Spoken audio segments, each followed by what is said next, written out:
네, 여러분 안녕하세요. 우리 지난주에 만났었죠? 네, 그래서 이제 대면 수업을 하고 그리고 대면 수업 시간에 미처 다 다루지 못한 내용 그리고 이제 오늘 수업 시간이 이번 학기 이제 마무리가 될 것 같아요.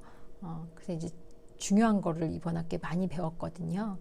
그래서 그 의식의 구조, 성격의 구조, 방어 기제까지 그리고 이제 다른 교수님들께는 이제 주요한 질환, 뭐 조현병이라든지 또 뭐 주요 우울장애라든지 이렇게 좀 필요한 내용들, 정신과에서 중요하게 다뤄야 되는 내용들을 3학년 2학기 때 많이 이제 되어 있기 때문에 여러분들이 학습하는 분량도 좀 많았을 거고 그럴 것 같아요. 근데 이제 지금까지 학습한 내용들을 잘 토대로 해서 내년도 1학기까지 이제 이론 수업이 이어지기는 합니다.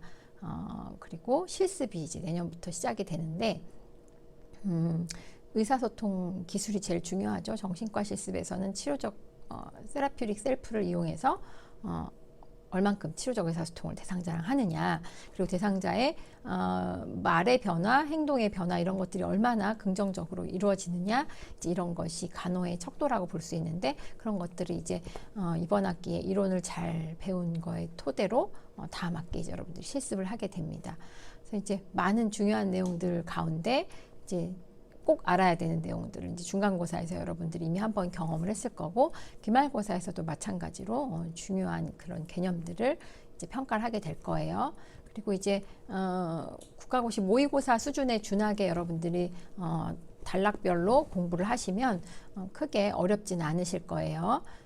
그래서 이제 이렇게 말하면 좀 기분 안 좋을 수도 있죠. 선생님들은 다 자기가 낸 건 다 어렵지 않다고 말하는 나쁜 습성이 있는 것 같아요. 어쨌든 네, 저랑 한 학기 동안 수업을 잘 들어주셔서 굉장히 감사하고 그리고 이제 이번 시간에 방어 기제는 특히나 여러 파트에서 이제 걸쳐서 문제가 나올 수 있기 때문에 그 중요하게 잘 경청을 수업을 열심히 좀 듣기를 바래요.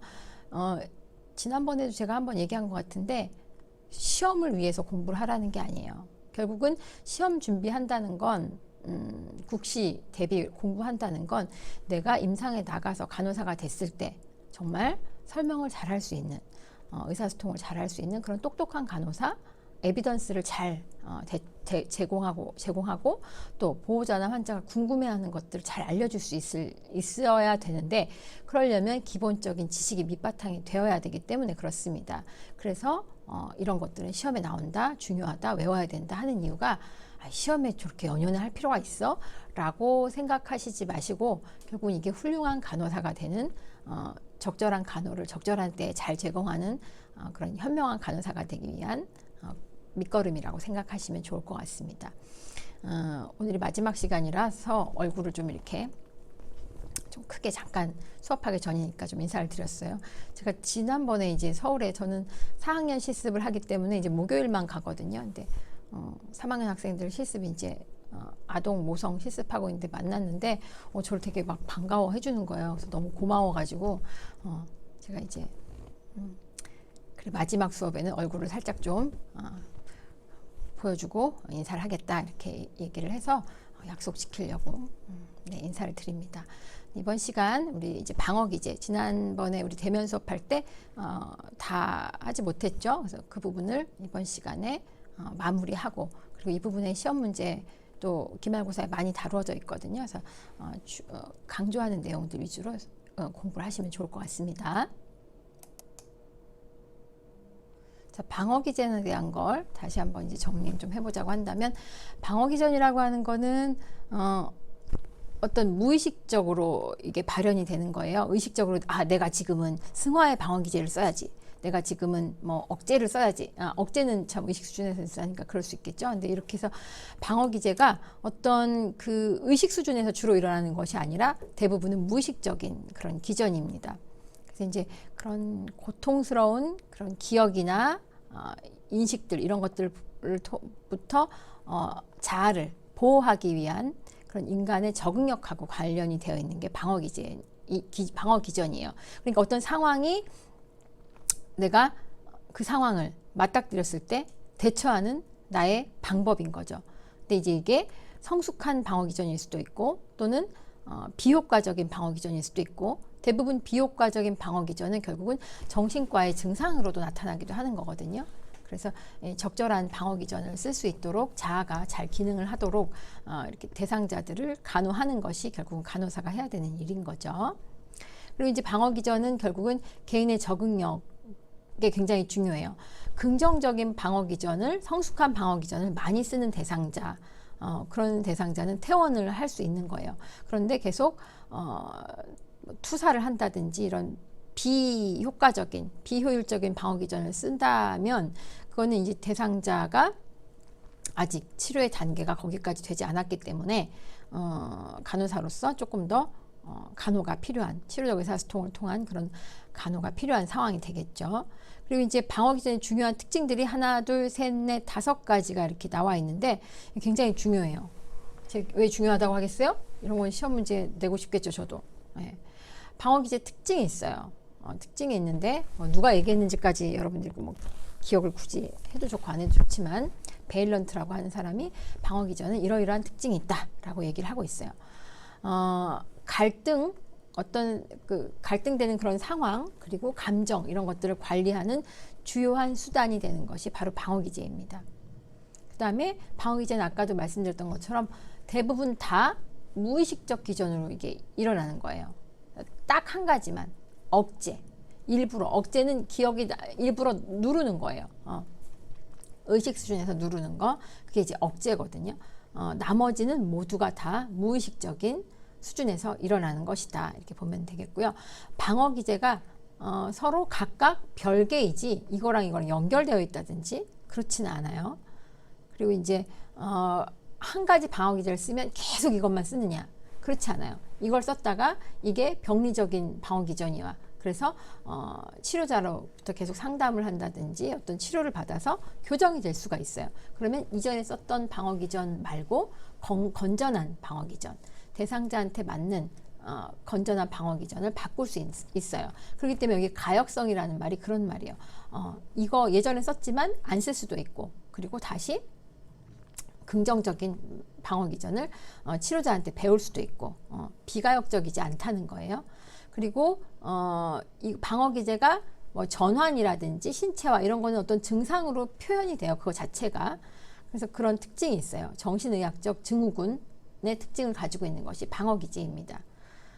그리고 이제 병적인 방어 기전이 있어서, 방어 기전이 무조건 남한테 투사를 한다든지 아니면 내가 감당할 수 없는 문제가 생기면 갑자기 전환장애가 일으켜서 뭐 눈이 안 보인다든지 마비가 생긴다든지, 이렇게 병적인 것도 있지만 적응을 위한 것도 있어요. 승화, 나폴레옹이 키가 굉장히 작았다고 그러죠. 그런데 본인의 그런 리더십이나 이런 것들을 잘 발휘해서 어쨌든 나중에는 뭐 안 좋았지만 어쨌든 정복하고 이제 이렇게 하잖아요. 그래서 이제 그런 것들, 승화, 본인의 단점을 어떻게 잘 이렇게 좋은 방향으로 이끌어내는 거, 그런 것들이 승화의 방어 기전입니다. 그래서 방어 기제 이용의 적절한 빈도로 또 적정한 강도로 이렇게 유지가 돼야 되는 거예요. 방어 기제를 쓰지 않는 사람은 거의 없어요. 방어 기제를 어떤 상황에서 좀 쓰긴 하는데, 병적으로 계속 한 가지만 집착해서 쓴다든지, 본인이 일부러 그런 건 아니, 이게 다 무의식적 기전이기 때문에 일부러 그걸 쓰려고 해서 쓰는 건 아니지만 본인의 패턴이, 반응 패턴이 그렇다는 거예요. 그래서 간호사의 역할은 이런 불건전한 그런 방어 기제를 사용하는 대상자가 있다면 건강한 방어 기전을 쓸 수 있도록 도와주는 거, 그렇게 이제 개발해 주는 거, 그것이 이제 간호사가 해야 될 일이다. 정신 간호사가 해야 될 일이다. 이렇게 보시면 되겠습니다. 그래서 방어 기제를 크게 베일런트라고 하는 사람은 크게 4가지로 이제 분류를 하게 돼요. 성숙한, 머처한 방어 기전이 있고, 그 다음에 뉴로틱한, 신경증적 방어 기전이 있고, 그 다음에 굉장히 임머처한 방어 기전이 있어요. 쟤 왜 이렇게 임머처하지? 쟤 왜 이렇게 유치하지? 좀 미성숙하지? 이런 뜻이거든요. 그래서 미성숙한 방어 기전이 있어요. 그 다음에 정신병적 방어 기전이라고 하는 거는, 이거는 이제 나르시스틱 해가지고, 나르시스가 뭔지 알죠? 지가 엄청 잘생겼는 줄 알고 막 물에 이렇게 계속 하다가 물에 빠져가지고 그리스 로마 신화에 나오는 그 나르시스가 그 나르시스거든요. 나르시스틱한 그런 것들이 여기에 이제 해당이 됩니다. 가장 원시적인 방어 기전으로 정신병적인 그런 상태에서 또는 매우 미성숙한 인격 상태에서 나타나는 것이 정신병적 방어 기전이고, 그 다음에 이제 요것도 이제 미성숙한 방어 기전, 신경증적 방어 기전은 성숙한 것보다는 좀 못하지만 얘보다는 약간 조금 낫다 안 낫다를 뭐 구분하긴 그렇지만 얘보다는 조금 병리적인 것이 좀 높지 않다. 얘보다는 그렇게 기억하시면 되겠습니다. 그래서 미숙한 사람이나 스트레스가 많은 사람, 스트레스가 많은 상황에서는 본인이 그걸 핸들링을 잘 못하니까 다른 방법으로 표출이 되는 거죠. 이렇게 신경증적인 방어기전이라든지 미성숙한 방어기전이라든지 이렇게 표출이 되는 겁니다. 그리고 이제 그 이외의 방어기제 이렇게 해서 크게 4가지로 분류를 해서 볼 건데요. 여러분들이 하나하나 보다 보면 예전에 이게 1학년 때 여러분들이 심리학 시간에 배우기도 했을 거예요. 그래서 그때 배웠으니까 대충 넘어갈게요. 이렇게 말하면 짜증나겠죠. 그때 배운 거 어떻게 다 기억하겠어요. 그리고 이건 중요한 내용이니까 정신간호학에서 마무리해야 되는 그런 중요한 개념이라서 이제 그때 했던 기억을 더듬어서 기억을 더듬을 수 있으면 더듬고 처음 듣는 것 같으면 그냥 처음 듣는 것처럼 들으시면 됩니다. 정신간호학 때문에 국시 떨어졌다는 소리는 안 듣게 해줄 테니까 같이 한번 해봐요. 자, 방어기전은 좀 전에 얘기했던 것처럼 크게 4가지로 나눈다고 했어요. 성숙한 방어기전이라고 하는 거는 우리가 지난번에 배웠죠. 초자아가 있고 자아가 있고 본능이 있어요. 초자아, 자아, 본능이 이렇게 있는데 이것들을 잘 조화롭게 컨트롤하는 게 조정자 역할을 하는 것이 자아예요. 그래서 자아가 균형을 잡고 그리고 본능의 욕구도 일부 충족을 하고 초자아의 욕구도 충분히 하면서 현실에서 어느 정도 수용이 되는 걸로 표출을 할 수 있으면 그게 건강한 방어기전이에요. 여기에 이제 종류가 나와 있죠. 이타주의, 남을 이롭게 하는 거. 마더 테레사가 굉장히 이타적인 사람이잖아요. 근데 그런 책이 있었어요. 내가 그 책을 보고 굉장히 이 사람 굉장히 다른 시각으로 썼네 했던 적이 있는데 마더 테레사가 굉장히 이기적인 사람이라는 거예요. 아무도 자기를 미워할 수 없게 한다는 거죠. 최고의 이기주의는 최고의 이타주의랑 두 개가 일맥상통한다. 이런 걸 쓴 걸 본 적이 있어요. 근데 그게 이기주의가 극강으로 가면 우리가 나쁠 것 같죠. 근데 정말로 나를 사랑하면 다른 사람이 나를 사랑하게 해야 돼요. 다른 사람이 나를 미워하게 해야 돼요. 다른 사람이 나를 좋아하게 해야 돼요. 그러려다 보니 저절로 이타성이 발현이 되는 거죠. 그래서 최고의 이타주의와 최고의 이기주의는 어떻게 보면 같은 선상에 있다. 이렇게 얘기를 하는 걸 제가 그런 책을 본 적이 있는데 저는 그 의견에 설득이 좀 됐어요. 그래서 그런 거 이타주의라든지 승화라든지 유머, 억제 이런 것들이 성숙한 방어기전에 해당합니다. 왜 그런지는 우리가 하나하나 살펴볼 때 제가 설명을 또 드리도록 할게요. 그 다음에 신경증적인 방어기전이 있어요. 신경증적인 방어기전. 이건 뭐냐면 초자아가 본능을 억제하긴 해요.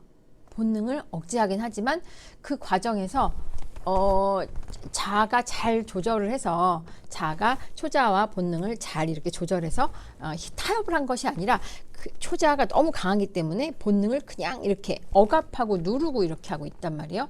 그러면 충돌이 생기겠죠. 그러면서 그 안에서 컨플릭트, 갈등도 생기고 긴장도 생겨요. 그래서 그게 이렇게 분출이 되는 거예요. 대표적인 예고 전치. 전치는 전치물이 있어요. 이제 만만한 대상 전치물이 있다는 거예요. 이제 억압, 전치, 신체화, 합리화, 주지화 뭐 이런 것들이 있어요. 그리고 취소나 반동 형성 이런 것도 전부 다 신경증적인 방어기전에 해당이 됩니다. 각각은 왜 그런지 이따가 하나씩 볼 때 설명을 해드리도록 할게요. 그다음에 미성숙한 방어라고 해서 미성숙한 방어는 현실을 왜곡하진 않지만 본인의 욕망이 충분히 잘 컨트롤되지 않아 가지고 잘못된 방법으로 그냥 그대로 날것으로 표출이 된다든지 아니면 약간 변형이 돼서 분출이 된다든지 이런 것들이 미성숙한 방어기전이에요. 수동 공격형 행동화. 수동 공격형이라는 건 그거예요. 자, 부장님이 내일 아침에, 내가 별로 안 좋아하는 부장님이 내일 아침에 양정훈 대리 내일 아침에 내가 발표해야 되니까 자료 아침에 그 8시까지 내 책상에 갖다 놔주세요. 이렇게 말했어요. 양정훈 대리가 부장님 너무 싫어해. 그래가지고 아침에 출근했어. 근데 그 중요하게 만든 자료를 집에 놓고 온 거야. 근데 일부러 놓고 온 게 아니에요. 일부러 놓고 온 게 아니라 정말 무의식적으로 작용을 하는 거예요. 수동 공격형이 되는 거예요. 내가 이 사람을 직접 전 부장님 싫어하기 때문에 안 갖다 줄 거예요. 말을 할 수 없으니까 내 무의식에서 그걸 행동으로 연결해 준 거예요. 그래서 그런 게 수동 공격성이라고 할 수 있어요. 그다음에 행동화라든지 해리, 평가절하, 이상화, 분열, 공상, 투사 이런 것들이 전부 다 미성숙한 방어 기전에 해당합니다. 미안해요. 내가 흰머리가 많아가지고 토요일 날 염색을 했는데 염색하고 나니까 이게 나이가 들어가지고 두피가 가려워서 안 긁을 수가 없었어요. 미안합니다. 이해해 주세요. 그 다음에 네 번째 정신병적 방어 기전이라고 하는 거는 이거는 미성숙한 걸 넘어서 병적인 거예요. 이건 치료가 좀 필요한 어떤 정신과의 증상으로 나타나는 것이 이제 정신병적 방어 기제입니다. 가장 미성숙한 거고요. 현실을 부인하거나 현저하게 왜곡하는 거 이런 거. 부정이라든지 왜곡이라든지 이런 것들이 정신병적 방어 기전이라고 볼 수 있습니다. 그다음 그 밖에 방어 기전 같은 경우는 이제 사실 동일시가 어떨 때는 성숙한 방어 기전으로 보여요. 그러니까 내가 엄마를 동일시해서 엄마가 하는 것처럼 배워요. 나도 모르게 엄마를 따라하고 이제 그렇게 해요. 그런 거는 어떻게 보면 또 그 성숙하다고 볼 수 있죠. 그렇지만 이제 우리가 딱 분류를 거기에 넣지 않는 이유는 그렇지 않을 수도 있어요. 내가 때리는 시어머니보다 말리는 시누이가 더 얄밉다 막 이런 얘기 들어본 적 있어요. 시누이는 본인의 시어머니는 아니지만 엄마처럼 그 괴롭히는 거예요. 새로 들어온 이제 남편의 부인을 괴롭히는 거죠. 남편의 부인, 오빠의 부인이라든지 이렇게 괴롭히는 거예요. 그래서 그런 것들이 그럴 때는 본인이 엄마처럼 하고 엄마를 동일시해서 똑같이 하고 있단 말이에요. 그런 건 또 그럴 때 보면 성숙한 방어 기전이 아니기 때문에 이제 그렇습니다. 이제 여기 나와 있는 이런 그 방어 기제들이 있는데 사실 각각을 딱 이거는 이거 이렇게 나누는 것이 크게 의미는 없어요. 그렇지만 여러분들이 떠올려 볼 수는 있어야 돼요. 그 전환장애 환자들이 나타나는 거는 그거는 성숙한 방어 기전은 아니네. 그리고 다른 사람을 이제 이롭게 하는 이런 거는 성숙한 방어 기전이네. 이런 거 정도만 구분할 수 있으면 돼요. 그래서 이거를 막 성숙한 방어 기전, 이타주의 막 이렇게 외울 필요는 없다는 거예요. 그래서 이 정도는 여러분들이 보고 이거는 여기에 해당이 되겠구나. 이거는 여기 이 분류쯤에 해당이 되겠구나. 그런 정도만 알고 계시면 좋을 것 같습니다. 이제 각각 하나씩 이제 우리 살펴보도록 할게요. 이타주의라고 하는 거, 이타주의라고 하는 거는 나의 욕구. 대부분의 사람들이 자기 욕구에 이제 충실하게 되죠. 나의 욕구를 지금 만족시키느냐, 나의 만족을 좀 지연시킬 수 있느냐. 그런 것이 성숙함과 성숙하지 못함의 척도라고 보기도 하거든요. 그래서 이제 이런 다른 사람의 욕구를 충족시켜서 내 스트레스 요인을 해결하는 거예요. 마더 테레사는 다른 사람의 배고픔, 다른 사람의 청결 이런 것들에 포커스를 맞춰서 그들의 욕구를 잘 충족시켜주고 거기에서 발생하는 이제 본인의 그런 충족감, 스트레스, 자신 내부의 갈등 이런 것들을 해결하는 거. 그게 이제 대표적인 이타주의라고 할 수 있어요. 자기희생적인 행동과는 약간 다르게 대리 만족을 얻거나 또는 다른 사람의 반응에서 만족감을 얻는 거예요. 그러니까 무조건적인 자기 희생적인 행동과는 약간 차이가 있다는 거예요. 이해하시겠죠? 그래서 이제 가족을 위해서 자신의 즐거움을 모두 희생하는 어머니. 희생이라기보다 제가 그게 적절한 얘기인지는 모르겠는데 저는 음식을 잘 못해요. 그래서 우리 애가 그러더라고요. 애들이 이제 집에 가는 날이 되면 엄마가 해준 갈비찜, 엄마가 해준 잡채 이런 거를 가면 먹어야지 이렇게 얘기를 한다는 거예요. 근데 우리 애는 엄마가 해준 음식이 따로 이제 없으니까 그걸 머릿속에 떠오르는 게 없다고 해요. 근데 저는 청소는 되게 열심히 청소하는 건 잘하거든요. 근데 우리 애가 굉장히 어지러요. 책상 위에 가로 세로 1cm가 깨끗하지 않아요. 근데 저는 그거는 이제 나름 또 그게 어디 있는지 지저분하다고 나는 생각하지만 본인은 그게 다 나름 거기 그 자리에 있어야 되는 거예요. 그래서 이제 근데 나는 그런 걸 치우는 걸 스트레스 별로 받지 않아요. 그냥 방이 깨끗하면 좋고 애가 공부하는데 편하면 좋고 이러니까 그냥 이거 해당하는 거죠. 애를 위해서 저의 즐거움을 모두 희생하진 않아요. 저는 그렇지만 일부 이제 내 시간과 이런 것들을 들여서 이제 청소를 하고 이렇게 하는 거죠. 그리고 이제 월급의 일부를 쪼개서 구호단체에 기부하는 거 이런 것들도 전부 다 이타주의에 해당합니다. 어디에 헌금을 한다든지 아니면 그 기부를 한다든지 이게 그냥 월급에서 일정 부분 이렇게 딱딱 재서 나가면 별 생각이 없는데 그걸 내가 이제 직접 현물로 내면 좀 아깝긴 하죠. 근데 이제 이런 것들이 그런 이타주의의 표본이 되고 그리고 이제 그 본인이 여기 사례가 나와 있죠. 그래서 이타주의에서 중요한 건 그거예요. 개념도 알아야 되고 사례도 알아야 되고 사례가 이런 사례가 있는데 어떤 방어기제일까요? 라고 물어보기도 하고 이런 사례에 해당하는 거는 어떤 이런 개념에 해당하는 거는 다음 중 어떤 사례랑 맞을까요? 이렇게 물어보기도 하거든요. 그래서 사례와 각각의 개념 두 가지를 다 여러분들이 잘 기억해야 됩니다. 그래서 이제 여기에 사례가 나와 있는데 6개월 전에 남편이 이제 사고로 사망을 했어요. 그런데 이제 일주일에 하루는 꼭 시간을 내서 다른 가족 애도 상담을 해준다든지 이런 것들 나도 아직 그 슬픔에서 완전히 회복되지 않았을 수도 있는데 다른 사람을 위해서 봉사하는 거 이런 것들이 이제 대표적인 이타주의라고 볼 수 있습니다. 그다음에 승화라고 하는 거는 우리가 이제 앞서서도 잠깐 나폴레옹 얘기를 했었는데 원래 형태로는 사회적으로 용납되지 않는 그런 충동이나 행위 이런 것들이 사회적으로 용납되는 그런 건설적인 행동으로 대처하는 거예요. 내가 안에 그 공격성이나 분노감 이런 게 굉장히 커요. 그런데 아버지가 술을 마시면 이제 가정폭력을 일삼고 이래서 이제 그런 청소년이 있다고 봅시다. 그래서 학교에 가서 샌드백을 막 이렇게 막 치면서 푸는 거예요. 그러면 원래는 얘는 이게 누굴 때리고 싶어요? 아빠를 때리고 싶어요. 근데 아빠를 때리는 게 사회 통념상 이제 아빠한테 이렇게 물리력을 행사하는 거가 받아들여지는 건 아니잖아요. 그렇기 때문에 이걸 어떤 다른 건설적인 운동의 형태로 풀어내는 거 그게 이제 대표적인 예로 승화라고 할 수 있습니다. 공격성에 대한 것, 성에 관한 것 이런 것들이 승화에서 많이 표현이 돼요. 그래서 이건 좀 다른 얘기긴 한데 그 남학생들이 운동을 중고등학교 때 농구 많이 하잖아요. 그런 애들은 건전한 애들이 야동 보고 이렇게 안 해도 되는 애들이에요. 신체 에너지를 그런 걸로 풀 수 있으니까 신체 활동을 뭐 자전거를 탄다든지 줄넘기를 한다든지 뭐 이런 걸 어떤 신체적인 에너지로 많이 푸는 애들은 그만큼 건강하게 성 에너지를 풀 수 있는 거예요.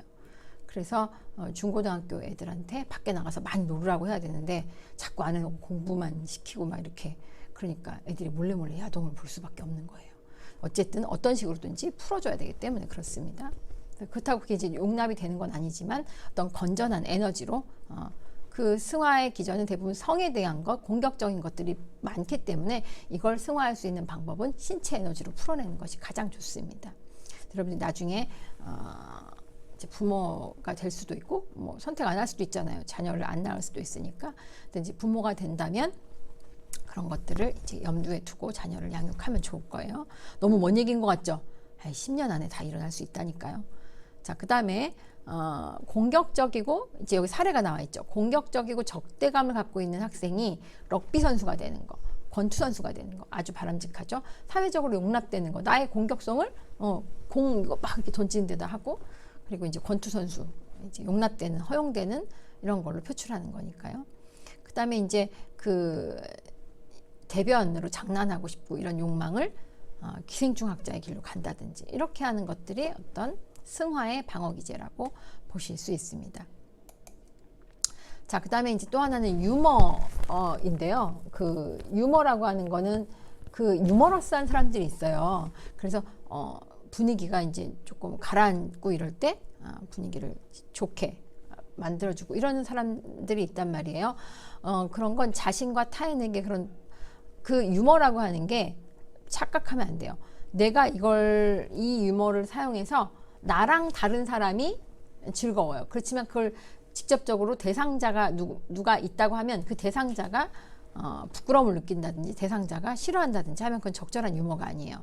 나도 그 자리에 있는 모두가도 그 대상이 되는 누군가도 서로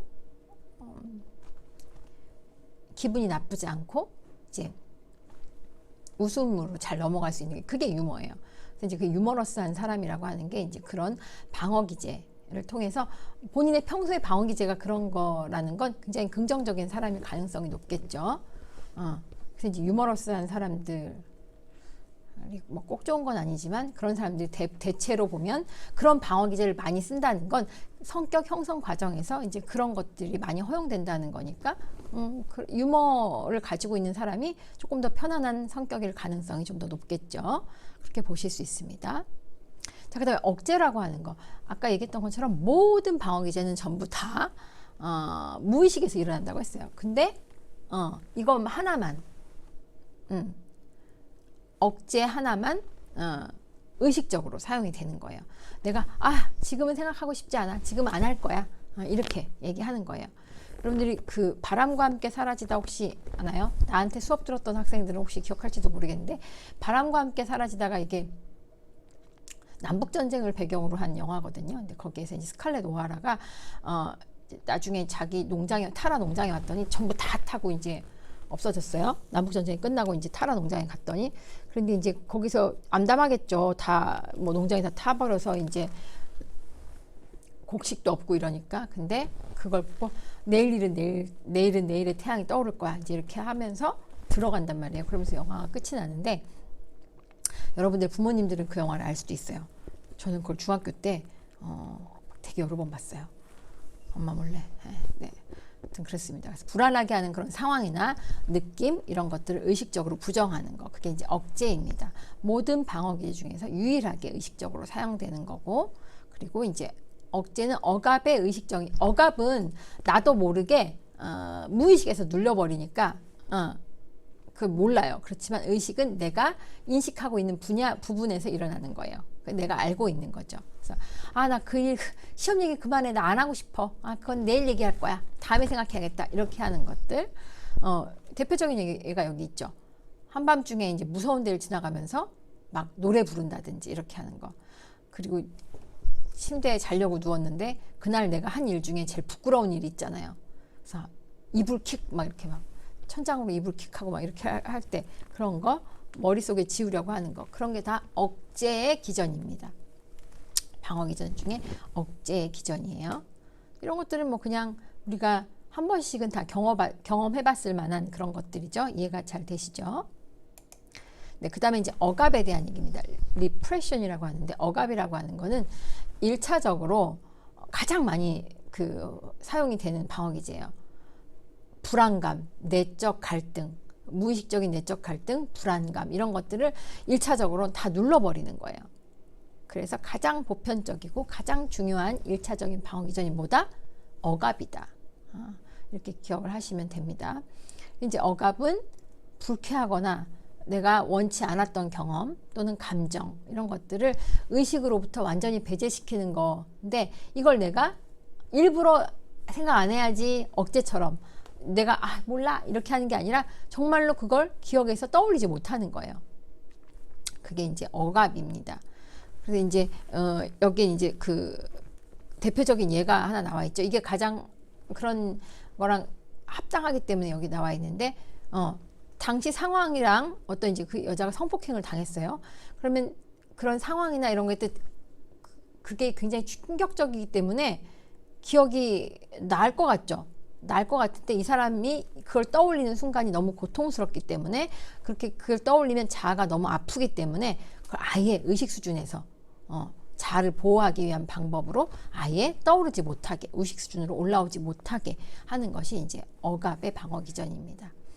그래서 이제 이런 것들이 뭐 어떤 때는 필요할 때가 있겠죠. 그 건강한 자아를 보호하기 위해서 어떤 때는 또 필요할 때가 있습니다. 그 안에 있는 것들을 꺼내서 완전하게 치료를 하는 것이 제일 좋고요. 이렇게 억압되어 있는 것들은 언젠가는 무의식적 갈등이 외부로 잘못 표출이 될 수 있기 때문에 그런 이제 그 힘든 경험이라든지 뭐 누가 사랑하는 사람이 죽었다든지 어떤 이렇게 트라우마가 될 만한 그런 사건들을 경험했으면 그걸 그 당시에 잘 풀어내는 것이 사실은 제일 중요합니다. 네. 자, 그다음에 전치에 대한 게 있어요. 디스플레이스먼트. 이 플레이스 되어 있는데 딴 데로 옮기는 거예요. 디스플레이스 시키는 거예요.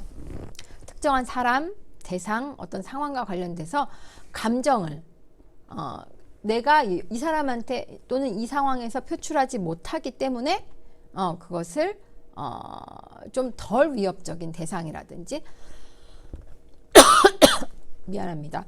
덜 위협적인 대상이라든지 또는 그런 상황으로 돌리는 거를 이제 전치라고 하죠. 사례를 하나 보면 이제 불쾌한 감정을 야기한 대상이 있어요. 근데 이제 내가 그 대상한테 직접 대항하기가 위험하다고 판단될 때, 그럴 때 이제 조금 덜 자극적인 상대한테 표출을 하는 거죠. 학교에서 선생님한테 혼나고 왔는데 괜히 집에 와서 엄마한테 오늘 점심 반찬이 너무 맛이 없었다든지, 여러분들 참 도시락을 싸갖고 다니지 않아서 그러지 않았겠군요.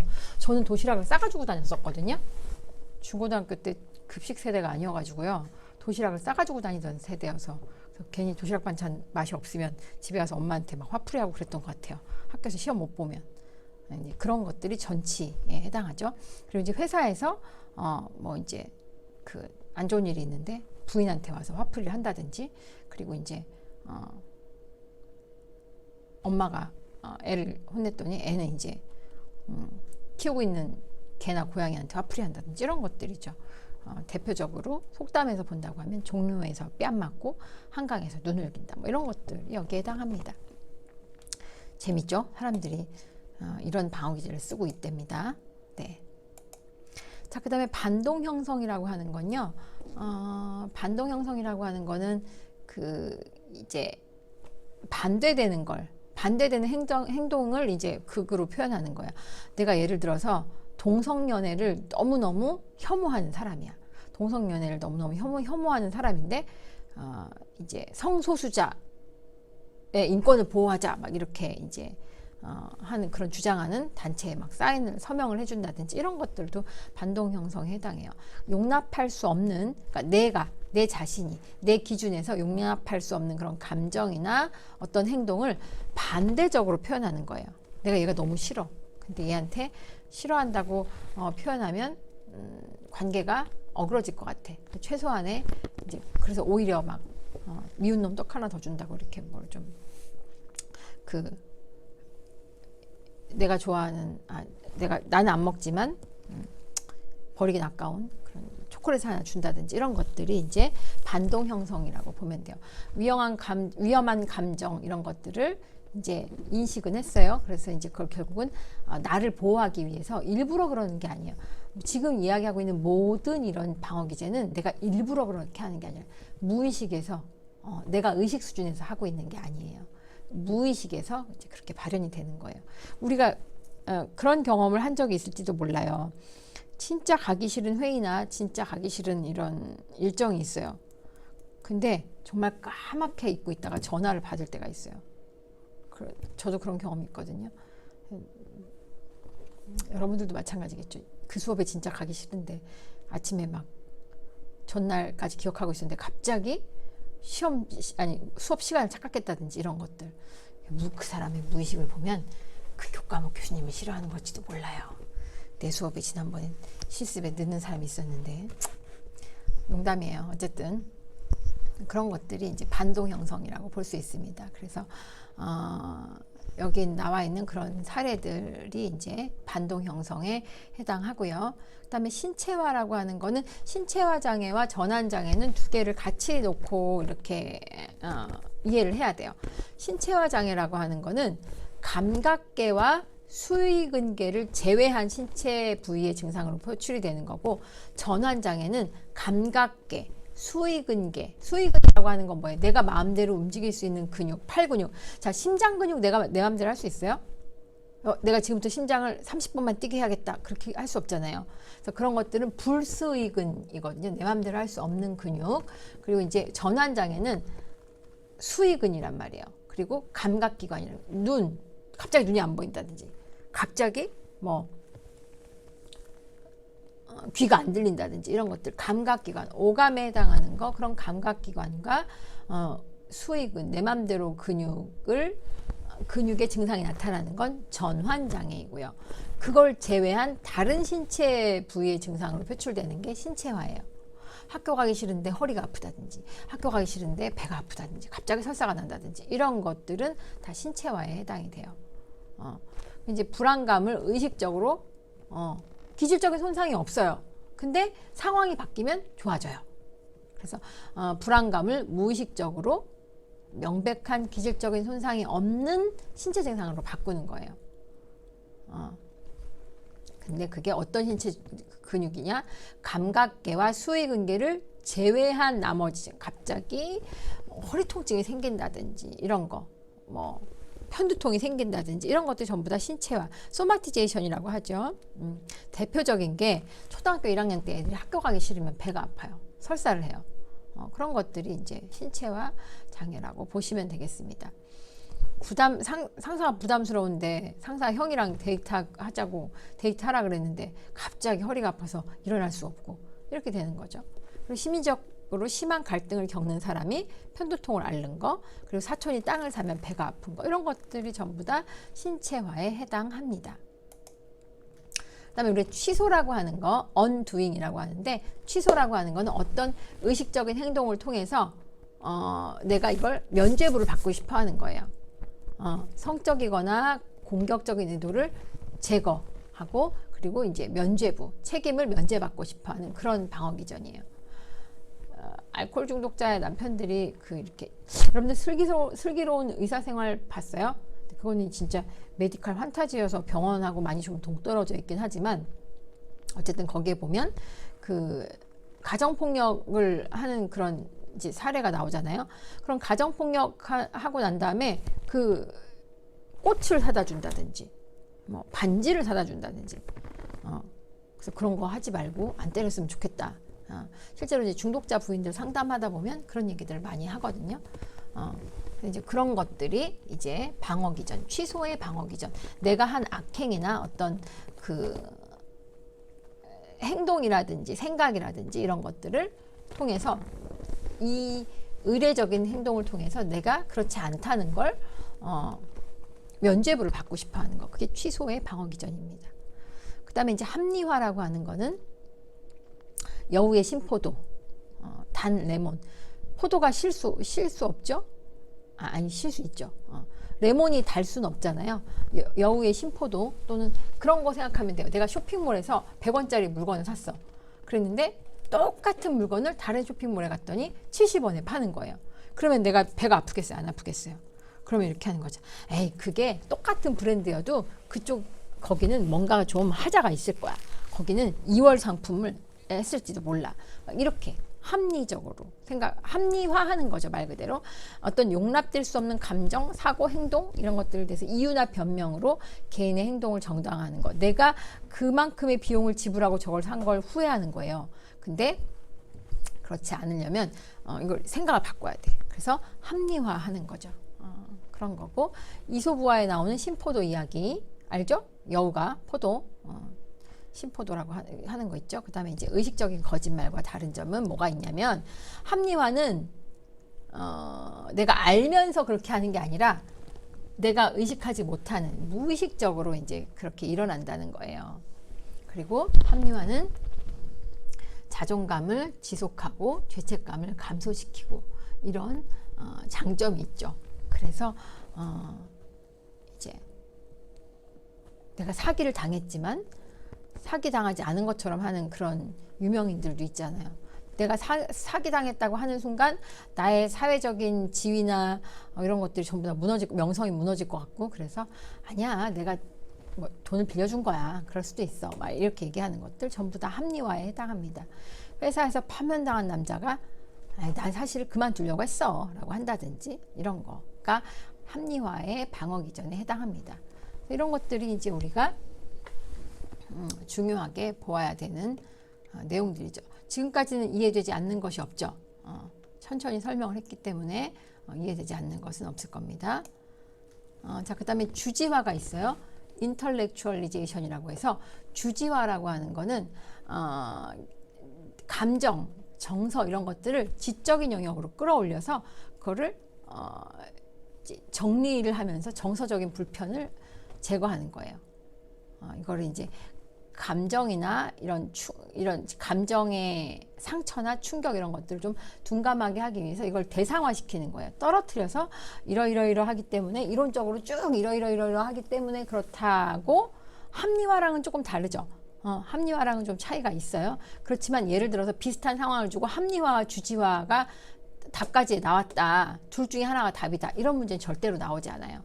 방어기제 문제는 잘못 내면 문제에 오류가 생기기 때문에 여러분들이 그런 걱정하지 않아도 돼요. 이거랑 이거랑 비슷한데 당연히 비슷할 수 있어요. 이거랑 이거랑 헷갈리는데 헷갈릴 수 있어요. 그래서 그런 것들은 방어기제 문제로 좋은 문제가 아니고 국시 문제집 풀다가 그런 게 나와 있으면 버리세요. 그런 문제는 버리셔도 됩니다. 네, 그래서 이제 그런 게 국시에서는 어떤 누누이 얘기하지만 여러분들 떨어뜨리려고 하는 게 아니라 4년 동안 간호사가 되려고 너희들이 공부를 했지 얼만큼 잘 준비가 되는지 확인해 볼게 라고 하는 시험이에요. 그러니까 웬만하면 여러분들이 시험에 합격할 수 있게 실제로 간호사가 됐을 때 어떻게 할 수 있는지를 보려는 시험이기 때문에 답까지를 막 그렇게 꼬아놓고 그렇게 보는 그런 야비한 시험은 아니에요. 네, 그렇습니다. 자, 그 다음에 수동 공격형이 있는 사람, 이런 수동 공격형이라고 하는, 주지화하다 말았죠. 그래서 그 주지화 이 사례를 보면 심장 발작으로 갑자기 남편을 잃었어요. 그렇지만 이제 이렇게 말하는 거예요. 남편이 만성적인 질병 때문에 그동안 통증도 심했고, 그리고 몰핀을 투여해서 몰핀 때문에 다른 부작용도 있었고, 이렇게 생명을 연명하는 것은 뭐 그렇게 바람직하지 못하다. 그러니까 이쯤에서 생애를 마감하는 것이 훨씬 더 고인의 존엄성을 지킬 수 있다. 이제 이렇게 현학적으로 얘기하는 거. 이것이 이제 주지화라고 할 수 있습니다. 다음에 이제 수동 공격형이라고 하는 건 앞에서도 얘기했던 것처럼 내가 가진 공격성을 직접적으로 표현할 수가 없을 때, 수동 공격형이 있는 이제 수동 공격형을 표현하는 건데 갈등이나 스트레스 요인에 대처하고 그리고 이제 표면적으로 은근하게 저항을 한다든지 분개를 한다든지 이런 것들. 그래서 이게 이제 수동 공격형이 그런 경우도 있어요. 나는 열심히 공격한다고 공격했는데 상대방은 모르고 지나갈 수도 있단 말이에요. 그래서 이제 이게 뭐 별로 바람직한 방어 기제는 아니죠. 그래서 이제 꾸물거리거나 어디 가자고 했는데 정말 가기 싫어. 그런데 나는 열심히 챙기고 있는데 이런 것들 이렇게 표현되는 거예요. 무능력, 무저항, 질병을 통해서 타인에 대한 수동 공격형을 표현되는 거예요. 중요한 조별 발표가 있어요. 중요한 조별 발표가 있는데 이건 적절한 얘가 아니네. 넘어갑시다. 제가 좋은 얘가 생각나면 또 다시 얘기해 줄게요. 여기 보면 직장 상사에게 불만이 있던 부하 직원이 업무 발표 때 쓰려고 자료를 준비한다고 했는데 발표 당일에 핸드폰이 꺼져 있다든지 핸드폰 일부러 끈 게 아니야. 배터리가 나간 걸 내가 몰랐어. 이렇게 되는 거죠. 그래서 이렇게 상사를 당황하게 하는 이런 경우 이게 그 무의식 기전에는 그 상사가 너무 싫기 때문에 이제 그렇게도 표출이 될 수 있어요. 그런 것들이 수동 공격성이고 지금까지 쭉 나왔던 모든 방어 기제 중에 딱 하나만 의식적이고 다 무의식적이에요. 그러니까 내가 일부러 그러는 건 아니라는 거예요. 그렇지만 내 무의식에서는 그걸 회피하고 싶고 그 갈등을 겪고 싶지 않기 때문에 그런 행동이 나타나는 겁니다. 자, 그 다음에 행동화. 저 환자 오늘 액팅아웃 했어요 라고 할 때 정신과에서 많이 쓰는 용어 중에 하나가 액팅아웃이에요. 행동화라고 하는데 액팅아웃이라고 하는 거는 우리가 여러분들 나이쯤에는 치고받고 싸우지 않죠. 그쵸? 그러지 않죠. 치고받고 싸우는 거는 요즘 애들도 잘 안 하던데, 어쨌든 자신이 가지고 있는 생각이나 이런 것들을 말로 표현해서 해결하지 않고 물건을 집어 던진다든지 상대방을 친다든지 이렇게 이런 걸로 무력감, 취약성을 이제 덜 느끼려고 하는 그런 파괴적인 방법이에요. 그래서 액팅아웃을 하면 대부분 병동에서 이제 환자들이 액팅아웃을 하면 격리실, 시클루전 룸에 SR에 이제 안정실이라고 하는 시클루전 룸에 격리가 되죠. 그래서 이제 뭐 이렇게 묶는다든지 이제 결박을 한다든지 강박을 한다든지 이렇게 해서 이제 그거에 대한 제재를 좀 가하게 되죠. 행동화라고 하는 거는 어떤 사람이 위협적인 생각, 무력감 이런 느낌을 다른 방향으로 돌리기 위해서 말을 과격하게 한다든지 물건을 집어 던진다든지 이런 것들은 전부 다 행동화에 해당합니다. 정신과 환자들이 급성기에 공격성을 잘못 관리하면 이럴 수가 있어요. 그래서 대상자들이 이제 간호를 할 때 대상자들이 막 이렇게 눈을 막 이렇게 부릅뜨고 주먹을 불끈 쥐고 막 이렇게 하고 있다. 그렇게 하면 저 사람은 액팅아웃을 할 가능성이 있는데 하고 좀 눈여겨볼 필요가 있어요. 주의 깊게 눈여겨볼 필요가 있어요. 그런 대상자들은 꼭 문제를 일으키기도 합니다. 실제로. 그러니까 그 부분을 잘 염두에 두고 보아야 한다는 거죠. 그 다음에 해리라고 하는 거는 대표적인 거는 이 사례로 딱 기억하면 해리 지킬 박사와 하이드예요.